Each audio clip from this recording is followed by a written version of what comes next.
I'm Monique Bux. I'm 32. I'm a boxer out of St Joseph's in Newport with my trainer Tony Borg. And yeah, I'm starting my professional journey this year. Hopefully have my pro debut in March, hopefully. And yeah, just be the next female boxer at Wales. And what's your experience been like boxing in Wales? When I first started, quite lonely because there was lack of female boxers, but I just stayed in gyms, tried to stay as fit as possible, and yeah, tried to enter anything there was about, but again, it was just lack of females in the sport, but it's getting better now, obviously, with different boxers paving the way and stuff, so yeah, it's definitely a lot more competition than there was when I first started, so, yeah. And what process are you going through at the moment to go professional? So Tony's obviously guided me to contact the British Boxing Board of Control. So yeah, basically they've contacted me, so I get an interview date, and then hopefully from there I'll be able to turn professional. And then I've got a contract with Lee Eaton on MTK Global. So hopefully, yeah, with Tony and MTK, I can be pushed in the right direction and win some bits and hopefully get my name out there. Amazing. And how long have you been boxing? Boxing since I was about 12. And it's crazy when people say, oh, how many bouts have you had? I haven't had many bouts purely because the lack of women in my division, because I'm quite a heavier girl. So yeah, so 4 bouts as an amateur. And yeah, I just decided I wanted to turn professional, but I come to Tony, he was kind of like my last resort. If he was going to be like, no, you're not good enough, I probably would have walked away from the sport, to be honest. Because I just thought, I know he's honest. I've heard from people have walked in the gym, asked him, oh, am I good enough? And he said, not in a polite way, I just don't think it's for you. So I was kind of like, hyping myself up when I first had a session with him, for him to kind of say yes or no, and I was going to go, okay, cool, and just walk away if he didn't think that I was good enough, type thing, really. So, yeah. Are you the only female boxer in this gym? No, there's another female boxer. There's about 4 or 5, but yeah. 1 or 2 are just treading more to be in the amateurs. One girl, Chloe's boxing the Welsh squad. Obviously, Monique now is turning pro. But in the past we've had Rachel Pritchard who boxed for Wales against Australia and won the bantamweight title. Jessica Jones got the British finals. She's now a police officer. And obviously Ashely Brace, she won a European title.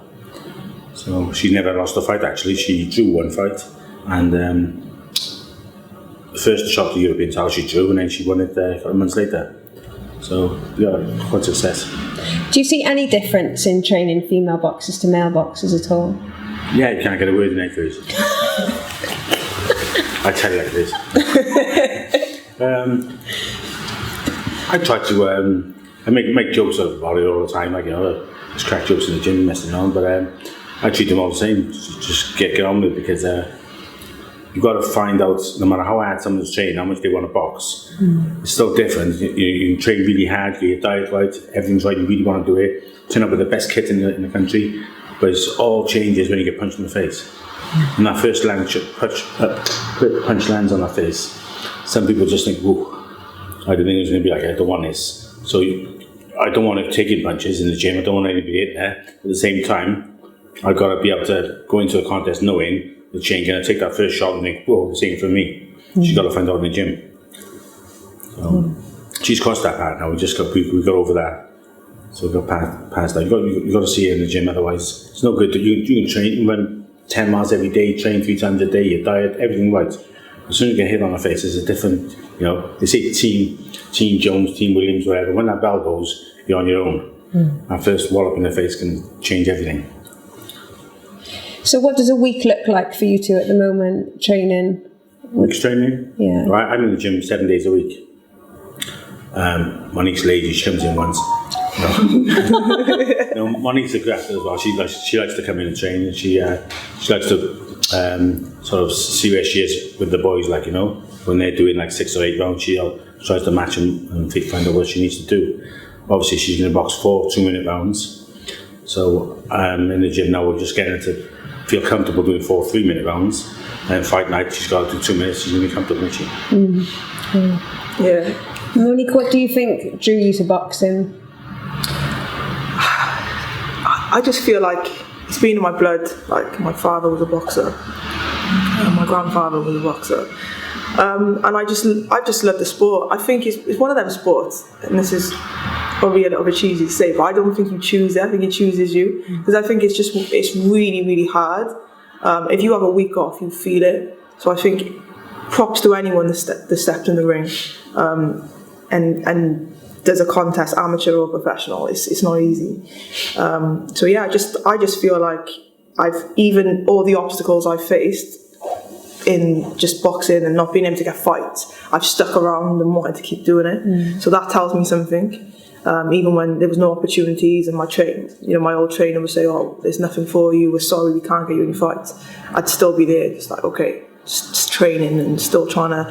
Because at the end of the day, it's a sport where you need like motivation. So if you've got a fight day, you know that in your mind you're gonna train as hard as you can. But when you haven't really got anything to train for, you're kind of like floating around. So yeah, that's a clear indication for me. Myself, it's kept me in the gym without anything to work towards, and I've still stuck at it all this time. So. Are you from Cardiff originally? Yeah, born and bred. So what was it like seeing Clarissa Shields in your hometown? Amazing. Yeah, I met her. She was really cool, actually. Yeah, the goat. I love her. She's really nice. Yeah, it's amazing to have like people I look up to it in my city. You know, like, and it's good that these types of shows are coming to Cardiff, because hopefully in the future more fights will come to Cardiff, and then it obviously brings opportunities to local fighters that want to get on these undercards as well. And that's what I was thinking to myself. Hopefully one day I can get on something similar. Yeah, hopefully. What do you think Wales can do better to support female boxers? I just think there's been lack of, and I don't know if that's something that to kind of point the finger, but maybe it's just because it's smaller.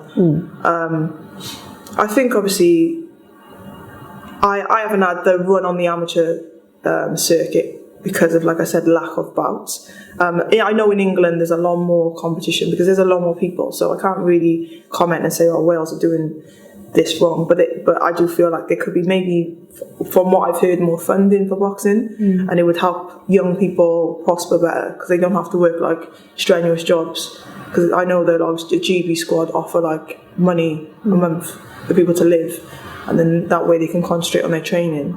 But I think that as time progresses, I think that the sport's starting to get more recognised.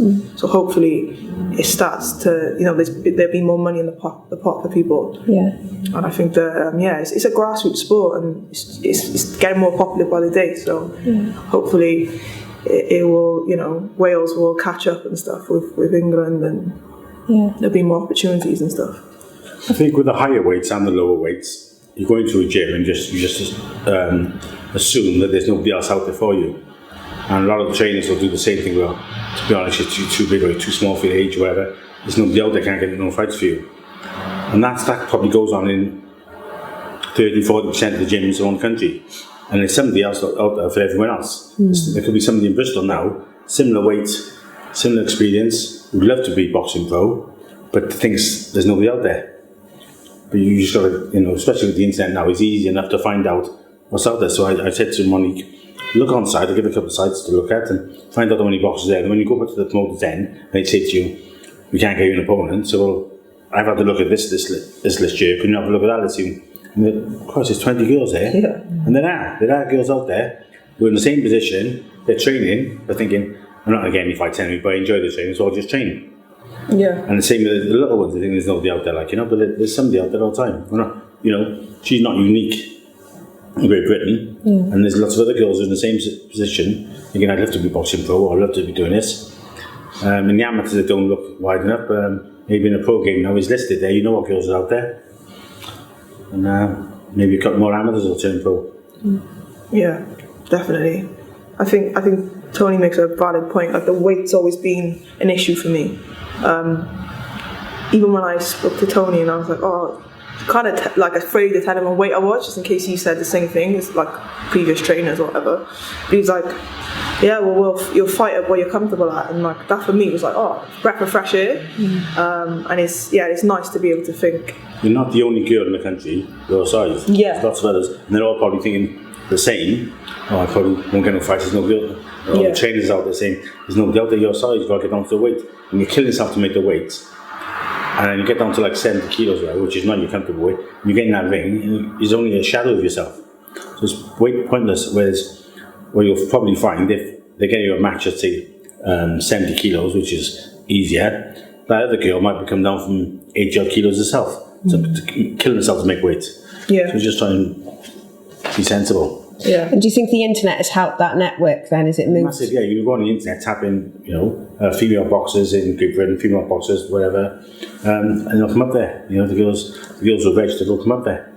Years ago, it was just a question of you phoning in. No, I don't know anybody. You phone somebody else. 3 or 4 phone calls, and you just give up on it. Yeah. That's a career going out the window, isn't it? Yeah. Boxrack definitely helps, doesn't it? Even Facebook like groups and stuff. There's different Facebook groups. There's one or two other organisations who are now registered with the British Boxing Board Control. There are girls on there boxing. If they knew there was a young girl from Cardiff coming through, look at me, they might think, oh, I wouldn't mind boxing there. Or she's going to fight for the title, or maybe if I get a licence. Because they're licensed with different organisations. Now, but if they come into the Boxing Board Control barrier, then great. You get the fights on.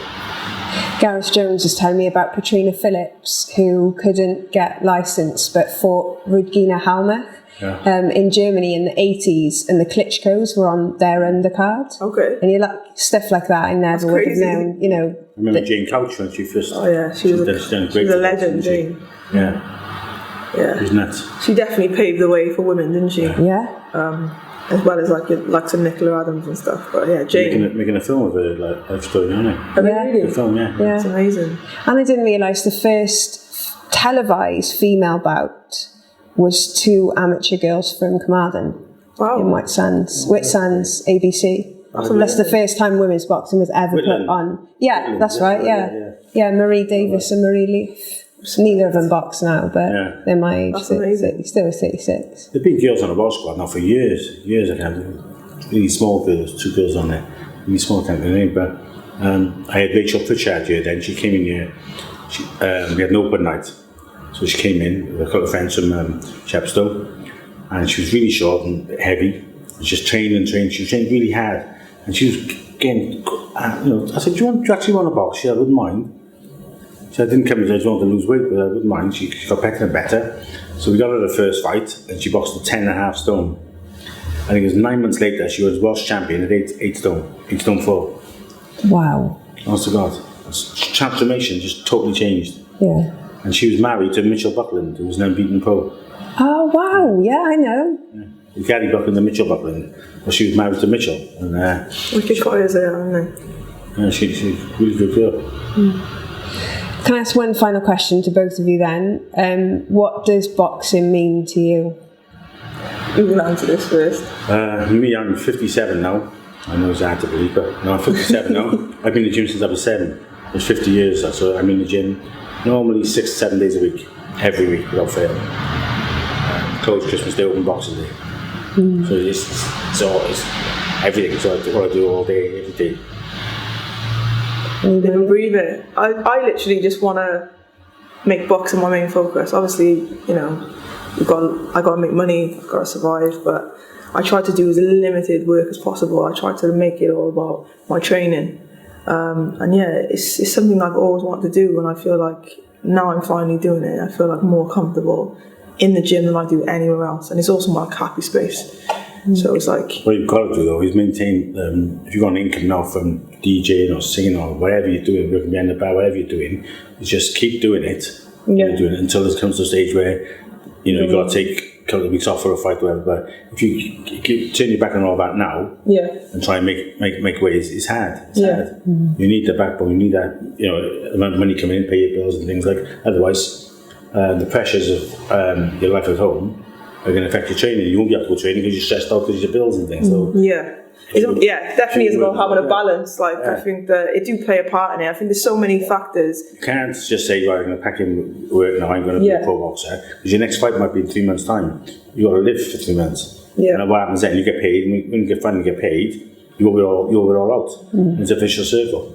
You've got to have an income, you know. Yeah. So you make it big. Do you think that's why a lot of women are going to MMA, because there's more money? I reckon. I don't know. I don't really follow the MMA too much. I think a lot of I don't think it's because boxing in general. I think it's because of the way the MMA is set up, and like they've got so many different divisions. There's a lot more women in them divisions. Yeah. A lot of ex-boxers. They don't have to go through the. Yeah, they don't have to go through the. Turn pro. You can't just say, "Oh, I want to be a pro boxer." You apply, go down for an interview at the Welsh Area Council. Your trainer or manager's got to be there with you, speak for you. You've got to prove to them that you're more than capable. Prove that you haven't been in real trouble. Don't deal in drugs. Don't get involved in violence. Anything with violence, drugs, it's a no-go. You won't get a license. And then they come to look at you in the gym. After they've been to look at you in the gym, you go for the medicals, really strict eye test, ear tests, full medical, really strict, and then MRI brain scan, just to get your life, just to get your first fight. Whereas with MMA and all, it's just you want to do it, you get a license, you just get it, How is the MRI? How is all that funded? Is that Boxer pays for it. Wow. Okay. Yeah. Wow. Yeah. It's a lot of money. To be honest, I've got a sponsor, my first sponsor actually. Obviously, I'm waiting to get my license, but a really cool guy from Londex, the crypto company.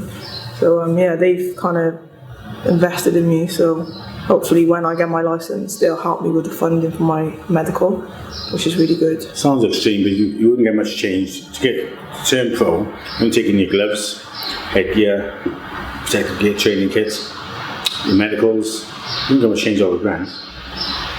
Wow. Because the MRI scans like £450, £500. Quite. And you got your full medical in with the doctors, and your eye tests. It's just on and on and on. But when you get in that ring, you ain't going to get in there with any old heart or trouble with your eyes, or trouble with your hearing, anything like that, because we don't want it in boxing. We don't want people getting hurt. Yeah. And how often is that renewed? Every year. Every year. Wow. There's a lot of money, Yeah. But it's, health and safety wise, it's probably the most stringent in the world. The British one is really strict. Yeah. There are boxers out there now, I'm not going to mention it, but they couldn't get a license in Britain, so they've gone to Ireland, got a license there, or to Malta or one of the European countries, got a license there, and they're boxing out a year and done a license, Yeah. The British Boxing Board of Control is really strict. Yeah. It's a good thing though, isn't it? No, it is, yeah. I know when I'm in that corner with her, I know she's trained properly, I've seen what she's done training, I know medically she's in great shape. Yeah. You won't get that with just doing it. I've been offered to do corners for maybe mixed martial arts or bare knuckle boxing, things like that. I just don't get involved because I don't know them enough. Don't know enough about them. I haven't trained them. I don't want to be in the corner, That's good. Sorry, can I ask one final question? What is your feeling on head guards for? I know it's amateur, but for women wearing head guards, they've got a purpose for me for sparring purposes. But when I learned to box as a kid, we never had head guards in those days, and there's probably one or two in the gym. So if you have to wear one, you have to take it off somebody else's head. They'd be soaking sweat. So I wouldn't wear one. They're horrible. And then they brought them in at the Olympics in early 1980s, 84, something like that. And they've just been creating problems, really. I think you take more shots, you don't see the shots coming along here, and you don't feel the shot, so you're more inclined to just absorb the shot. Whereas years ago, you slip and make sure you slipped or rolled underneath it. They change their style not so much now. They don't really worry so much because they're not getting the same sort of damage as they were before. Yeah.